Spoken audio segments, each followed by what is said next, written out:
আমি বেকার। হ্যাঁ, এ একটা পরিচয় যেন আমার সব কিছু কেড়ে নিয়েছে। আমি ছেলে বলে আমার কাছে সবার প্রত্যাশা অনেক।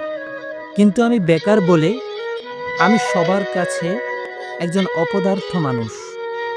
আমি চেষ্টা করছি, প্রতিদিন চেষ্টা করছি। ঘুম থেকে উঠেই সিভি পাঠাই, ইন্টারভিউ দেই, ঘুরি। তবুও কোথাও যেন সব আটকে থাকে। প্রথম সবাই পাশে ছিল। বন্ধুরা বলতো, "তুই পারবি, আমরা আছি।" প্রিয় মানুষটি বলতো, "তুমি চাকরি পেলেই সব ঠিক হয়ে যাবে।" কিন্তু সময় যত গড়িয়েছে, ওদের ধৈর্যও শেষ হয়েছে, আর আমার গুরুত্বও। আজ বন্ধুরা দূরে সরে গেছে, তাদের আড্ডায় আমার জায়গা নেই।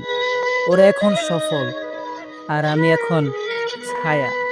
আর যে মানুষটা বলতো, "তুমি ছাড়া আমার জীবন চলবে না", সে আজ অন্য কারোর হাত ধরে হেঁটে চলে গেছে। তার চোখে আমার বেকারত্বই সব শেষ করে দিল।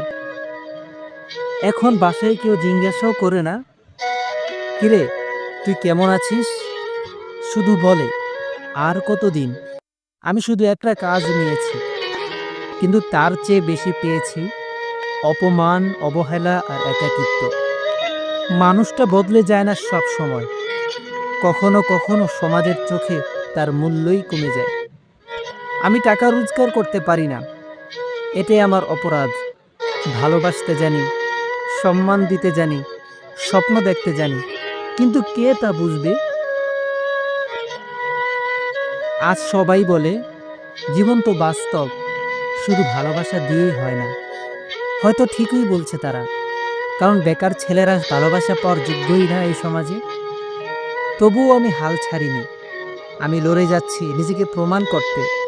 কিন্তু একটা প্রশ্ন বারবার আমাকে পুরায়, যে যারা আমার ব্যর্থতার দিনে অবহেলা করেছে, তারা কি আমার সাফল্যের দিনে সত্যিই আমার পাশে থাকবে? আমি আর এখন কাঁদি না, কারণ কান্নার জন্য কেউই নেই। এই যুদ্ধটা একলা, নিজেকে নিজেই টেনে তুলতে হবে। একদিন আমি সফল হব, হয়তো তখন আমি সবার সামনে একজন বড় মানুষ হয়ে থাকব।